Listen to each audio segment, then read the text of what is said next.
Welcome to More Faith with Keisha. My name is Keisha and my last name is Moore. And on this channel, we talk all things faith. Well, most things faith. I love to give my faith testimonies to motivate, encourage, and inspire you to keep the faith. So today I want to talk about one of the many times in my life when I needed a new car and God blessed me with a new car. I mean, it was kind of like supernatural and it was right on time. So, at one point in my life, I was working at a school. I was a teacher's assistant and I wasn't making a lot of money. I was actually working two jobs. So, I was working at the school as a teacher's assistant and I was working at a group home. So, I was working probably like 15 hours a day, catching the bus. Both jobs did not pay me enough to really support myself. And I was still struggling living, from paycheck to paycheck.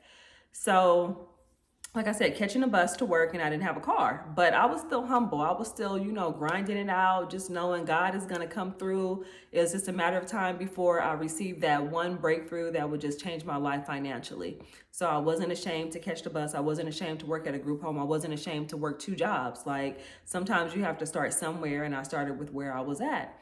So I heard about this job, Sirius Marketing Center. It was a call center job selling protection agreements for appliances. And with that one job, it would actually replace the income that I was making for both of those jobs combined. In addition to that, I would be receiving commission. So I was excited. I was like, oh my gosh, like I have telephone service experience. I have sales, sales experience. So I go to the job interview. I'm excited. I just knew like everything was going to work out. They give me an assessment test. So I complete the assessment test. I feel confident. So the lady in HR calls me into the office and she was like, well, you actually didn't pass the test. I was like, oh my gosh, like I just felt like my heart dropped. I was like, man, like I really need this job. She was like, you didn't pass the test. However, I'm going to pass you on to the next step in the interview. That was only God. Didn't pass the test. HR still moved me on to the next step. Again, I'm going somewhere with this story. All right, flow with it.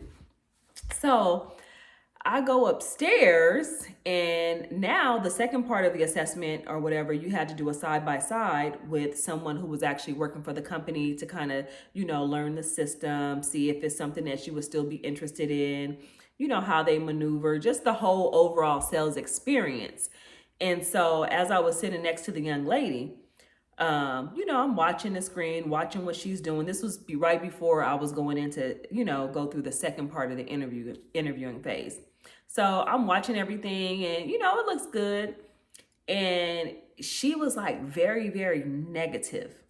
And it's so interesting how some people can be doing or in a position that you desire and you want, but they will try to discourage you from moving forward with that. Like you have to just shut the negativity out. So she began to tell me that the second part of the interview was like so hard, and that she hoped I didn't have the interview with this one particular lady because she never hired anyone and she was super mean and super rude.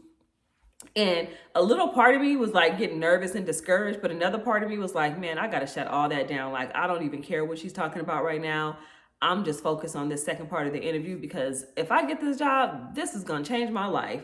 So, and I was just also praying like, okay, there's a few people that I could interview with. I just hope I don't interview with her. But guess who comes up? The lady who everyone was saying was rude, mean, or whatever and no one got past her second interview. She comes up to me and she puts out her hand, she shakes my hand, and she was like, follow me. And we went into the office and we started the process of the interviewing, and I felt confident, I felt good, I felt peace. Everything that everybody else was saying about her, I didn't experience it.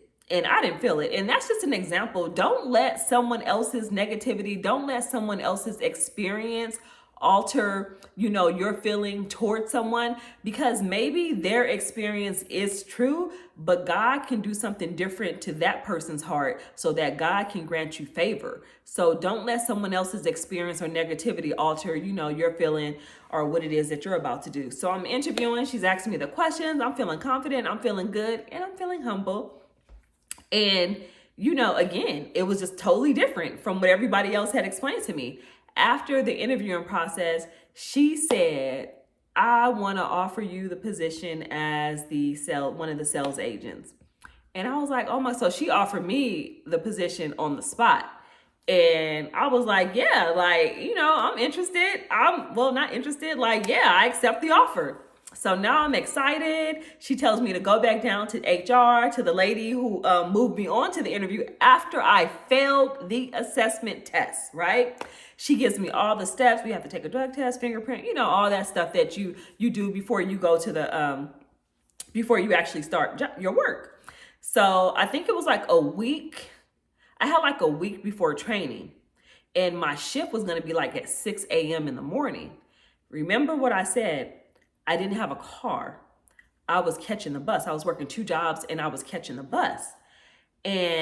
But the 2 jobs that I was working, I wasn't working super early shifts. It was like 8 a.m. and then the second one was like 2 p.m. Now this particular job in this area, it required me to be there at 6 a.m. So I'm like, okay, what am I going to do? I need a car, ASAP. So the week prior to me starting training, I completed the last few days at the other 2 jobs I was working at, trying to make some extra money to get some, get those paychecks so I can buy a new car. And so I just finished it out. And that weekend, I had a certain amount I had $1,500. Let me just keep it real. I had $1,500 saved. And this was like years ago. This was like in 2007. I had like $1,500 saved. And I was like, you know what? I have enough money saved. I have this job. I can afford a car payment. I didn't know anything about credit. I don't think I had credit. I didn't know. I just was confident God is going to grant me favor and somebody is going to, bless me with the financing so I can get a new car. So Saturday, right? Again, Saturday, Monday, I have to start the new job at 6 a.m. So Saturday, I get up early. I'm going to all these car dealerships and I'm getting denied one after another. I'm just getting denied.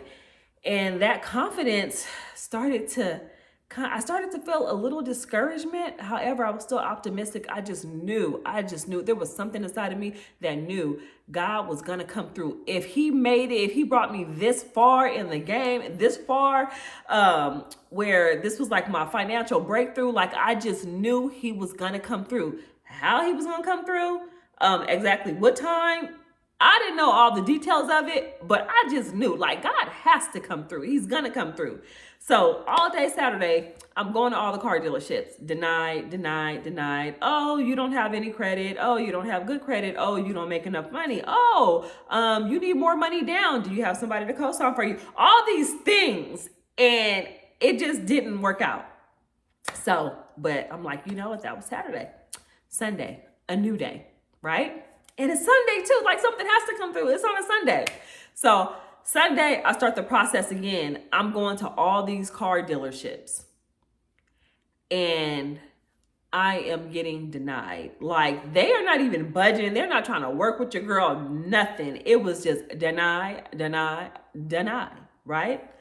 So it's now 8:00 at night and I didn't know what I was going to do. All I knew is I had to be at work training at 6 a.m. the next day for my financial breakthrough job, right? So it's now 8 something at night. I go home without a car.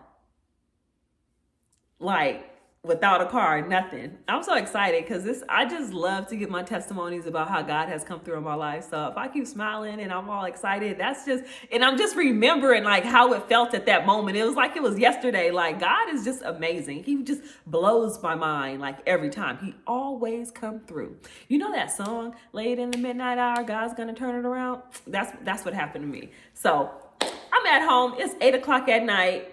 I'm like, man, but I'm still kind of hopeful and prayerful. Like, I don't know. I didn't know. I'm just like, God, like, what is going on? And so I get a phone call. My cousin calls me.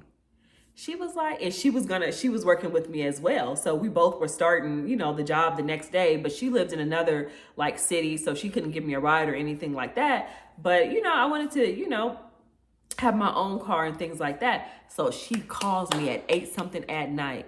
And she was like, hey, she was like, my boyfriend's friend, he sells cars.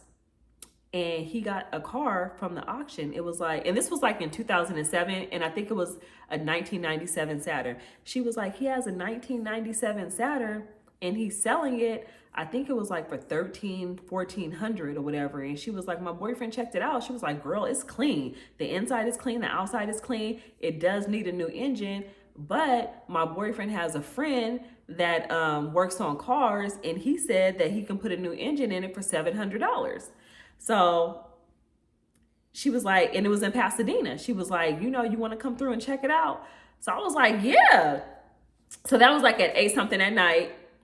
9 something, I drive to Pasadena, or I get a ride to Pasadena and I go check out the car. It was 10 years old, but it was like brand new because the body style of Saturns didn't really change often. So although it was an older car, it looked a lot newer and I loved it. I was like, oh my gosh, like this is perfect. So I was like, can you see if he will take like, I think it was $1,000 or $1,100. So, have to negotiate, leave some room for gas and registration and all that good stuff. And I was like, can you check with him and see if he will take this amount?